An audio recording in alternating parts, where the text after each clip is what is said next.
70 million acres of wide-open possibilities. Nevada is untouched. A place where the desert comes to life, the ground holds the history, and nature perseveres. We're at a crossroads. It doesn't feel like it today. This is a seemingly quiet and forgotten spot, but 150 years ago, this was the hub of activity. I walked through the ruins of Fort Churchill. She told her friends that this was the first place that she was ever able to really meet herself. I come upon a secret closet and some fascinating history at the Spring Mountain Ranch. These things were pretty big, They were. If you compare that to the size of a human vertebrae, you get an idea how large these creatures actually were. I uncover the mystery of prehistoric creatures at the Berlin Ichthyosaur State Park. Right here where we're standing is beautiful Nevada, and on the other side, Arizona. I know she didn't say beautiful Arizona. What's beautiful Nevada? And on the southern tip of the state, I kayak on the Big Bend of the Colorado. Ah! Pretty spectacular, isn't it? Nevada's like that. I'm John Burke. Join me as I explore the 7th largest state in the nation, here on Outdoor Nevada.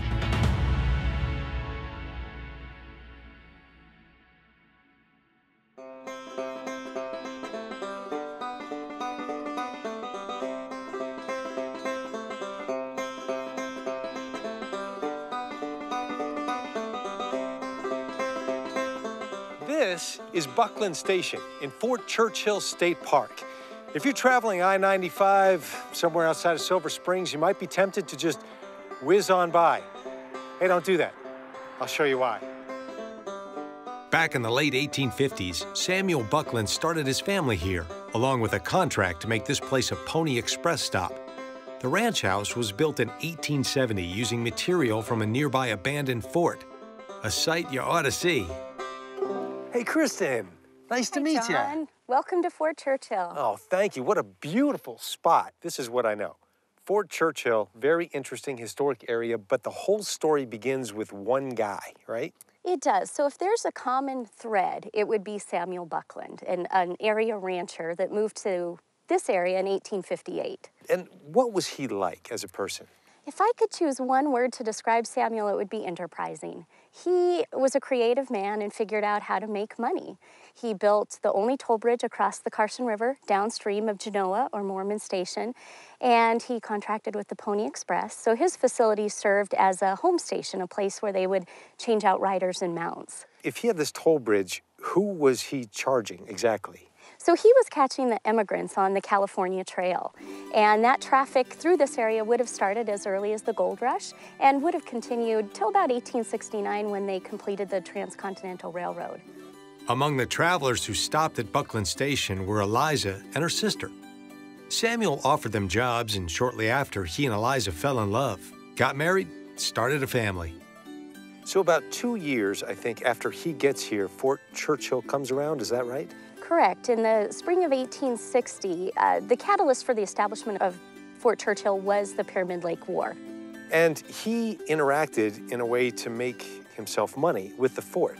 He did. He provided a social outlet for the soldiers here at the fort, a place where they could gamble and get a cold beer. And one of the many things Samuel and Eliza were known for were their prolific gardens. And so they would sell and trade fresh fruits and produce to the men here, supplementing their meager army diet. Now, we're in front of this old cemetery. Is he still on the premises?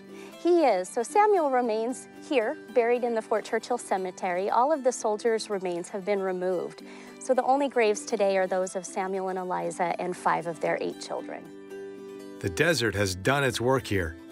It's hard to believe that these ruins were once a big, bustling fort, staffed by soldiers committed to protecting this part of the American frontier. Kristen, it's amazing. You come here and these structures, they're a lot bigger than what I was expecting. How big was this in the day? On average, Fort Churchill housed between 200 and 300 soldiers. And that was a small number. They were anticipating about 1,000 men being stationed here. So some would say that they overbuilt Fort Churchill. Why here? Why then? Why here? So great question. We're at a crossroads. It doesn't feel like it today. This is a seemingly quiet and forgotten spot, but 150 years ago, this was the hub of activity. First, you had the California Trail, which passed through this area, and then the Pony Express and Telegraph followed. So they were protecting that infrastructure. And wasn't there some conflict in the area as well? There was some underlying tension between the Northern Paiute Indians and the European American immigrants that were settling this area. And this was tension that built over many, many years. And it really stemmed from the use of resources. The desert is not a land of abundance, and the Northern Paiute over hundreds of years had figured out how to live in balance with the environment. And they would use this area seasonally for hunting and fishing and gathering pine nuts. And suddenly this new cultural group comes in that's using the resources very differently, cutting down the pinyon pine trees to build homes, to heat their homes, grazing the limited grasslands, and polluting the Carson River with upstream mining. And the Northern Paiute feared for their future, their existence. 1857 began 3 years of conflict between the native peoples and the settlers. Fort Churchill was built to protect the interests of the United States government on the brink of civil war, including the millions of dollars generated by the Comstock lode just 25 miles east of here. What were some of the buildings that were here? You had a half dozen officers' quarters. You had several barracks and mess halls for the enlisted men. You had a guardhouse, powder magazine, a hospital, laundress quarters, storehouses, and post headquarters. And where did they get the materials to put the whole thing together? A lot of it was sourced locally. They settled on adobe construction, mixing dirt, clay from the Carson River, and water. And so for the first several months, those soldiers that were stationed here, they spent their days making adobe bricks by the thousands. Wow. At some point, this ended. What happened? It did. The fort was abandoned in the fall of 1869, and by that point, it really had outlived its usefulness. Several things had happened. Nevada had become a state in 1864, the Civil War had come and gone, and the Transcontinental Railroad was completed in 1869, and so a lot of that wagon traffic shifted to railroad traffic, and so they did abandon the fort. And this brings us back to Samuel Buckland. In 1869, he purchased the fort buildings for $750 and repurposed some of those materials, turning them into his ranch house and station. The Buckland Ranch was sold to Nevada State Parks in 1997 and now welcomes a new set of visitors. Being out here in Fort Churchill is like a dream. It's almost like being on a movie set. But these were real soldiers, real lives, and these were real buildings. This one here, it held supplies like medicine and alcohol, which is why they had to guard it day and night. There was a hospital here with 20 beds. There were barracks and officers' quarters. And take a look at this one. This was the main administration building. This is where the Pony Express riders would pull up just long enough to get another batch of mail and head off into the sunset. Nevada.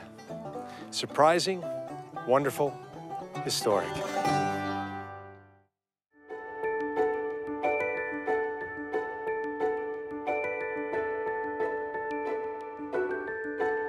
Everyone knows about the Red Rock National Conservation Area. It's over 220,000 acres, but inside that is a small hidden gem. It's called the Spring Mountain Ranch State Park, and I know just the guy who's going to show us around. Once upon a time, Spring Mountain was nothing more than a stop for weary travelers. Wouldn't be long before the glamour of Hollywood set its sights on the ranch, adding to the magic you see today. David, how are you, sir? Great, nice to meet you, John. Nice seeing you. Boy, Yeah. what a beautiful spot this is. Yeah, it doesn't get any better than this, right? What is the #1 thing that people come here to do? Definitely picnic. And exhale. Yeah, and exhale, exactly right. Because we're about 2,000 feet above the Las Vegas Valley floor, so it's a lot cooler up here, usually 10 or 15 degrees. And there's also a big ridge between us and Las Vegas that stops the light at night. It stops the sound during the day. You can exhale. This is a ranch that has a rich history. Tell me about it. Yeah, we're actually the 3rd oldest ranch in the Las Vegas Valley. We're the only one that still has the landscape intact because the other two have been swallowed up by the city as it's grown. We've been here since 1876. And what happened then? Take me on through the years. We were founded by a guy named Jim Wilson. He was a Civil War veteran. He had been in the gold rush in California in the 1850s, but during the Civil War, he got stationed in what's now Arizona, and on his way back to California after the war, he saw the Las Vegas Valley, which at that time was not concrete and skyscrapers, it was green grass and mesquite trees. And I thought this place had potential. He settled here and started a ranch and kind of became the grocery store for all the mines that surrounded the Las Vegas Valley. Jim Wilson originally purchased the ranch with his partner, George Anderson. Later, Anderson fled the property, leaving Jim to care for the land and to provide for Anderson's family. So the Wilson family starts the ranch in 1876 and they run it until the late 1920s. As the stock market crashed, they lose control of the ranch. And then it gets purchased by a local guy who had made it big selling fur coats to movie stars in Hollywood. That's kind of the beginning of our Hollywood connection. He tries to turn this into a chinchilla ranch, which doesn't work out very well because chinchilla is delicious to everything that lives in the Mojave Desert. Yeah. But he sells it to the first of our true Hollywood owners. And that's a guy named Chet Locke who had a radio show on CBS. He was bigger than Seinfeld in his day. Like 5 nights a week, his show ran for 23 years. And he built what is now the Visitor Center? That's right, he built the Visitor Center. Locke leased the land from William George from 1944 to 1948 before buying it outright. Once purchased, he renamed it to Bar Nothing Ranch. This does not look like any visitor center that I've ever been to, really. No. It looks like somebody's living here. Yeah, it's supposed to. Well, this room has actually been furnished to look about like it would have in probably 1952, 1953, when the Locke family was still using it as a summer home. Who had it after him? Oh, I'm glad you asked that. That's Vera Krupp. Vera's my favorite because she was a person who didn't do what she was told. Right? She was born in 1909 in Germany to a pretty wealthy family, and she would have had a completely comfortable life if she had just done what she was told. Life for women in this time period, in that place, in that social class, was basically laid out for you. And Vera never did what she was told. She got married at the age of 19 to a baron. I don't know if she wanted to marry him or not, but the marriage didn't last very long. She ended up running off with a movie producer from Berlin, becoming a movie actress. They ran away from Germany in 1938 and came to America, and they started a new film career in America, which didn't take off. They got divorced. She married another time in America, this time to a naturalized American from Germany who's a dentist, and he's like this weird roller coaster of her life.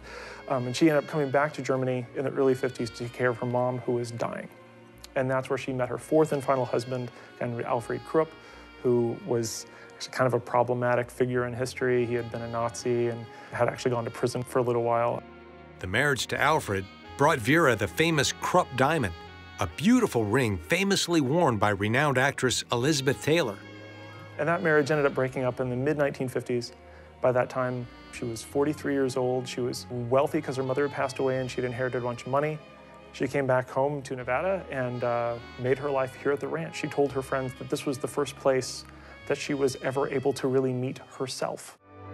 Vera's most precious ring was stolen on April 10, 1959. The robbery triggered 2 significant changes to her life: the installation of the secret closet and the acquisition of her status as deputy sheriff.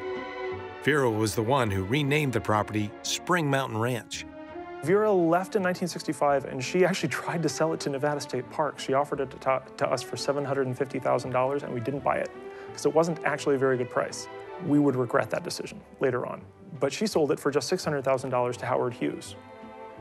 No kidding. Yeah, we get a lot of people who come out and want to know if this is the Howard Hughes Ranch, and it's kind of not. He owned it. He bought it to try to reconcile with his estranged wife, but as far as we know, neither of them ever set foot out here. And he ended up letting his corporate managers use it as kind of a corporate retreat. They actually installed a bar in the house. That's one of the only original pieces of furniture we still have. While Hughes's corporate managers indulged in Spring Mountain, Howard himself was expanding his assets in Vegas by purchasing the Desert Inn, Frontier, and the unfinished Landmark Hotel. So Howard Hughes leaves Las Vegas in 1972, and it got put on the market and purchased by a local businessman, a guy named Fletcher Jones. And it was his plan to turn this into the master planned community of Spring Mountain Ranch. He was going to put over 1,000 condos on little quarter-acre lots, and it was going to be like an equestrian-themed gated community. But the people of Las Vegas rose up in opposition. They went to the county commission and told them not to rezone this for high-density urban development. The county commission listened to what they said. He ended up selling it to Nevada State Parks in 1974 for twice what he paid for it, so he doubled his money. But we ended up paying $3.2 million. And we really wished we would have bought it for $750,000. But you know what? Here it is in this beautiful, peaceful setting, the way it should be. So all's well that ends well. At the Spring Mountain Ranch State Park, each acre remains as fresh as the day Jim Wilson arrived, now only enriched by the stories and personalities of every single one of its owners. Lastly, it's ours to enjoy.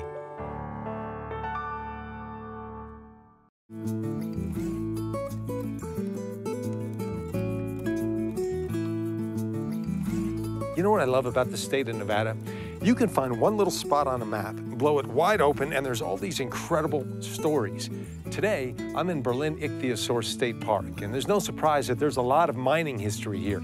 But would you believe that as we stand almost 7,000 feet above sea level, they also have an incredible collection of fossils, ancient creatures that lived beneath the sea?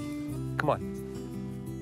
We all know that archaeologists discover fossils that tell us about the history of living creatures in the world around us. But take a walk in Berlin Ichthyosaur State Park, and you'll also find fossils of another type, the remains of a booming mining town. Todd, good seeing you. Thanks for meeting me out here today. Yeah, nice meeting you. So tell me about the town of Berlin. When did it come into being and how big did it get? So Berlin went from 1897 to 1910. In that 13 years, they mined about $849,000. All right, it was a 60-40 mine, 60% silver and 40% gold. And there's about 250 people living here, and there's about 65 buildings in the area. Roughly speaking, how many buildings would you say are still here? We have about a dozen buildings still standing. Among the town's remaining structures are the machine shop, the assay office, and the mine foreman's house, currently used as a residence for Berlin's park ranger. Paint a picture for me, if you will, of the town. There's about 250 people. What are they doing? There was a schoolhouse up in Union Canyon. You have a lot of ladies doing laundry, cooking, basically just taking care of all the workers. We had a grocery store here, blacksmiths that were making tools for the mine. A company town, many of Berlin's buildings were built and owned by the Nevada Company, who employed most of the residents. In addition to the miners, a doctor, nurse, grocer, and 3 bartenders rounded out the town's citizens. This is all so fascinating, but I know you have some amazing fossils in the area, so I'm gonna go take a look. Thanks for all your time today, Todd. You're Appreciate so it. welcome. Come back and see us. Okay.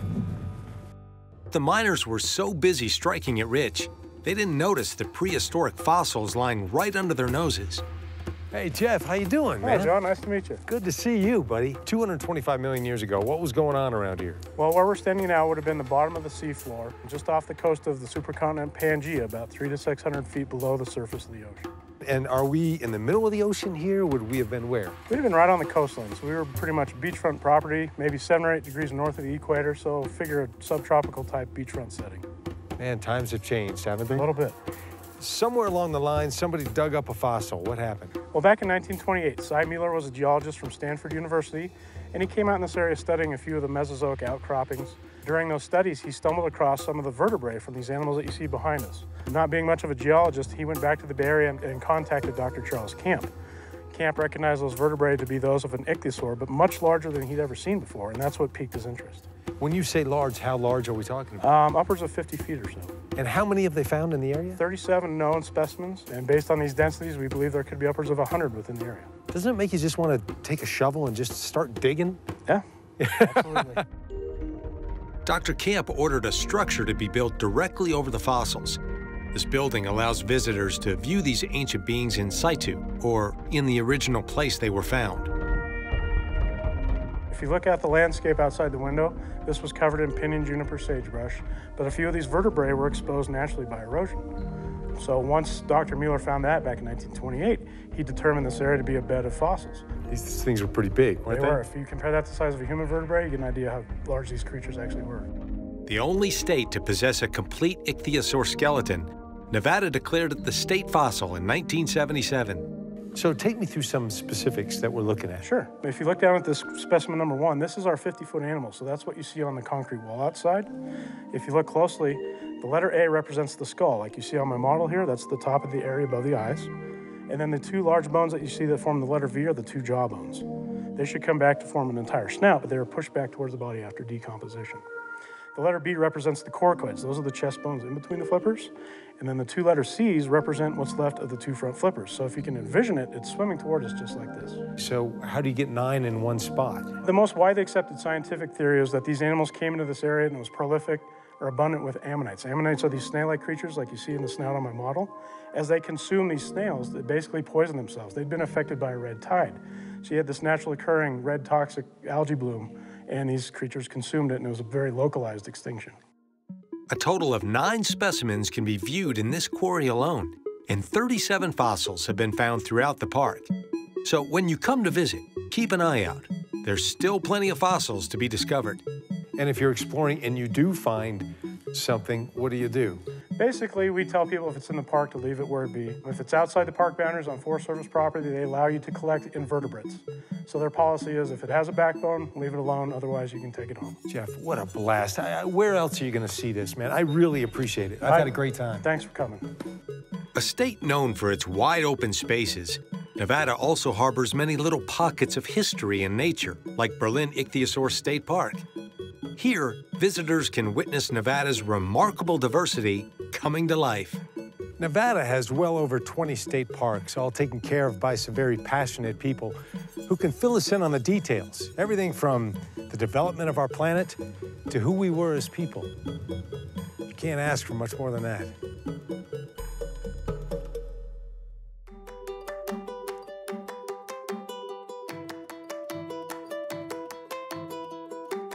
Today, I'm in the Big Bend of Colorado area around Laughlin, where the hiking is phenomenal. It turns out there's a whole lot more than that.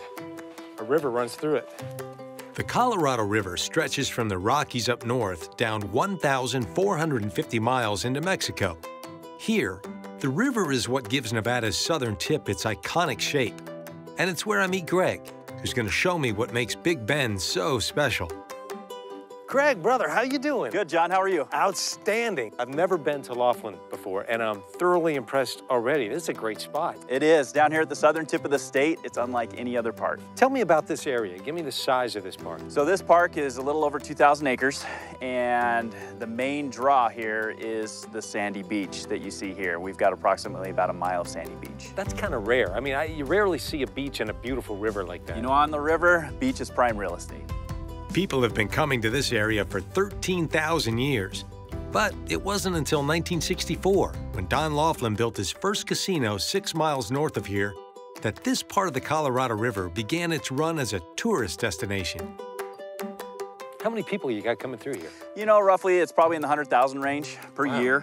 The majority of that is in the summer. Wow, yeah, I bet. And this river divides 2 states. It does. So right here where we're standing is beautiful Nevada, and on the other side, Arizona. I noticed you didn't say beautiful Arizona. What's beautiful Nevada? Brand new park? So the park itself is relatively new. We opened in 1996, and so we've had the park for about 20 years, and we've built it to what it is today. Though Big Bend is a Nevada state park, we're at the convergence of 3 states. The California border is 6 miles to the southwest. Riviera, Arizona is less than a quarter of a mile across the river, but sits in a different time zone. On the walk here to the beach, I noticed the water. Crystal clear. Tell me about it. The Colorado River, as it comes down, has multiple dams. And those dams, they're really good at damming up sediment. They control the water. So the sediment stays behind, the water comes through. So as the water comes through, anything that was in the river at the time has all been washed out. So the result is just cool, crystal clear water. Boy, and when you say cool, people still go swimming, but it's the place to be on a hot summer day. Absolutely. When it's 120, there's nothing better. The Big Bend of the Colorado State Park lies downstream from both Hoover and Davis dams. So a lot of the sediment in the water never makes it this far. The effects are stunning. Is this a natural outlet here? So this right here is a man-made lagoon, and the big draw to this is it's a currentless boat launch. And so for our boaters, nothing's better than having to be able to launch without the current. It makes it so much easier. Now you mentioned boating. What else is going on around here? You know, during the summertime, it's full of boats and jet skis, swimming. We're still here in the wintertime. We're full of camping, fishing, picnicking, just relaxing on the beach, watching wildlife. It's a great place to be. You got some good hiking going on here. What kind of fish you got in here? So mostly it's gonna be bass, largemouth, and striper. I think you know what I'm gonna do? I'm gonna sample some of the stuff you got going on here. And I'm gonna start with a kayak. You have fun. Buddy, thanks a lot, man. Hey, thank you. Okay. Take it from me, you can spend a lifetime hiking Nevada's canyons and trails, but you get a whole different perspective when you view the landscape from the water. What a sight.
Support for Outdoor Nevada comes from Jaguar Land Rover Las Vegas and Jaguar Land Rover Reno, inspiring the spirit of adventure with confidence in any terrain or conditions. Information at jlrlv.com or jlrreno.com.